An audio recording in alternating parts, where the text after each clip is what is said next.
I am Alagir Lingappa, Assistant Professor in Physics. Today, now I am discussing about problems and activity on conservation laws.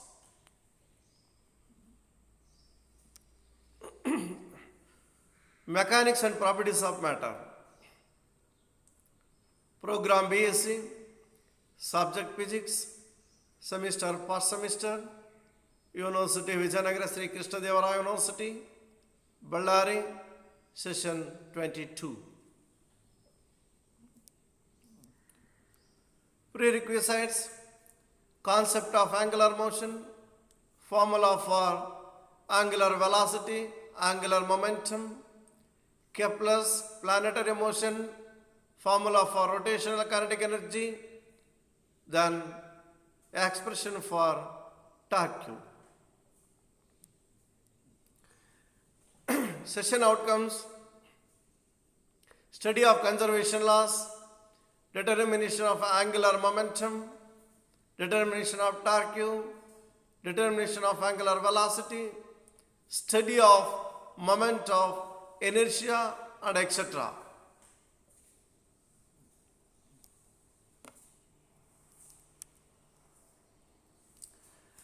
So first problem, a scatter of mass 80 kg initially at rest speeds up to a final speed of 10 meter per second along a straight line and towards the east direction. Then find the momentum of the scatter while at rest. Find the momentum of the scatter while traveling with its final speed. Find the change in momentum of the scatter. Find the impulse acted on the scatter. Then what about the solution for this problem? In this problem, we need to use the definition of momentum and impulse. Momentum of an object is a vector which is defined as the product of a mass of a body and its velocity.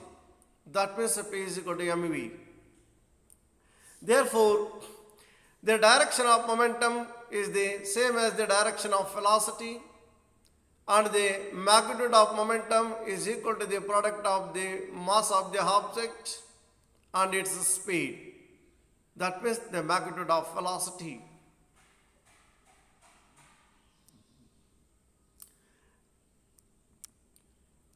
If the scatter is at rest, then its speed is 0.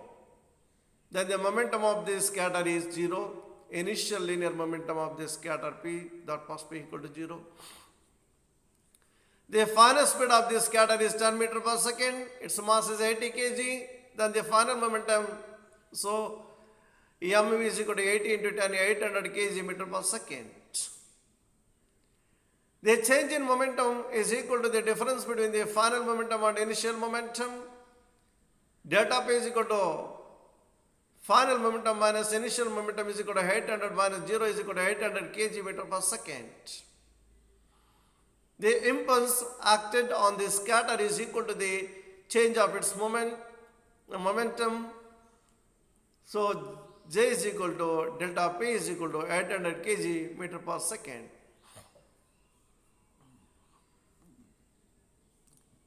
So second problem. A man drops a 10 kg rock from the top of a ladder of height 5 meter. What is its speed just before it hits the ground? What is its kinetic energy when it reaches the ground? Then what about the solution for this problem? In this problem, we have free fall motion. We can solve this problem either by using the kinematics equations which describe the motion with constant acceleration, free fall motion, or by using the energy conservation law.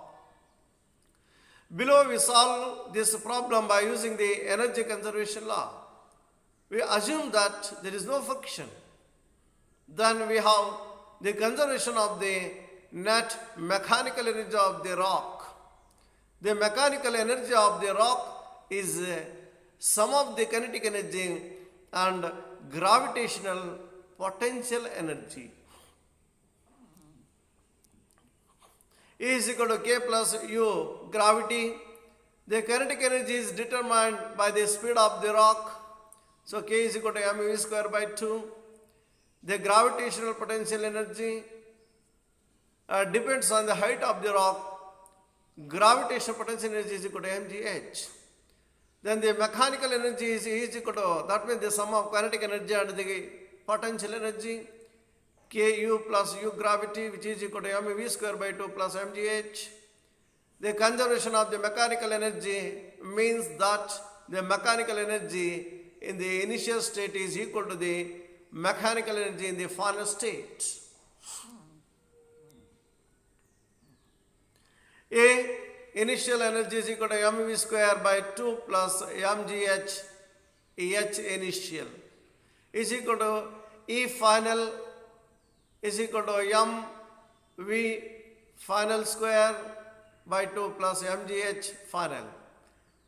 So initial velocity square by 2 plus g initial height, that means ghi, is equal to v square final by 2 plus gh final.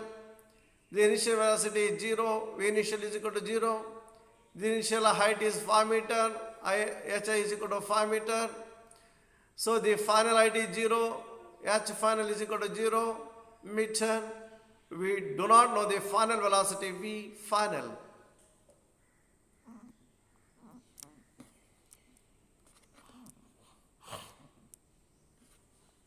We substitute these values in the equation 1 and obtain 0 square by 2 plus 9.8 into 5 is equal to v final square by 2 plus 9.8 into 0.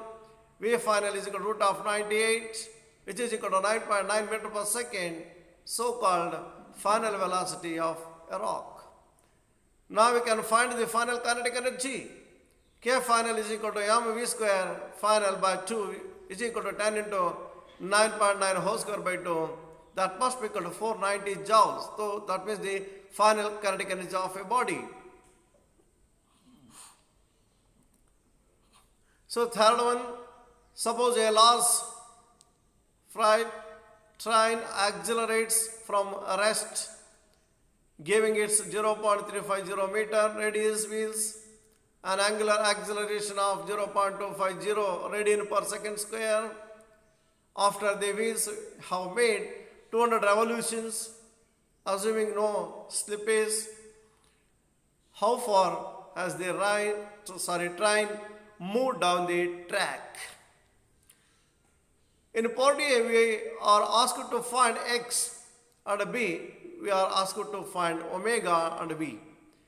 We are given the number of revolutions theta, the radius of the wheels r, and the angular acceleration alpha.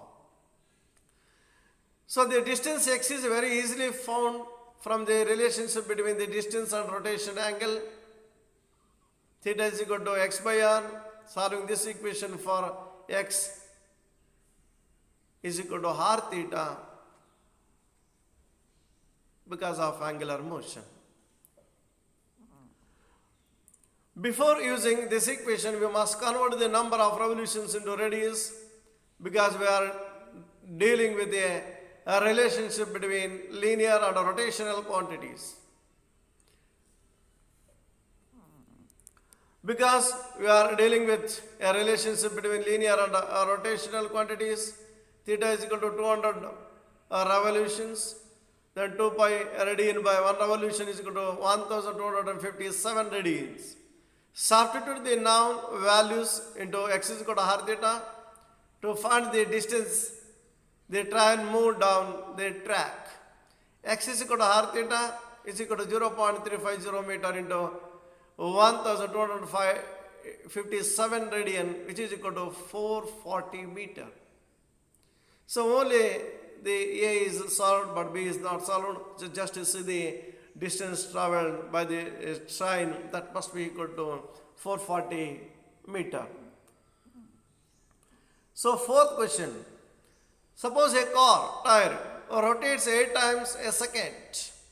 The tire has a diameter of 1.2 inches. Find the angular velocity in radians per second. Then we know that the formula omega is equal to 2 pi of the frequency of the tire is 8 revolutions per second. The radius is not used. Substitute the frequency and then they solve the angular velocity. Omega is equal to 2 pi r, which is 2 pi f, which is equal to 2 pi into 12, which is equal to 24 pi. So this is what about the angular velocity of the wheel. If a ball is traveling in a circle of diameter 10 meter with the velocity 20 meter per second, find the angular velocity of the ball. So again, omega, so 4 hertz meter per second, 4 hertz, 100 hertz. So I think first one is the correct answer. Suppose a car tire rotates 8 times a second. The tire has a diameter of 8 inches. Find the angular velocity in radians per second. So there are 4 choices. Again, omega is equal to 2 pi of. So 16 pi is the correct answer. What is the angular velocity of a spinning top if it travels pi radians in a third of a second? So first answer pi, second 3 pi, third 3, so then a D, so 9 pi. I think 3 pi is the correct answer.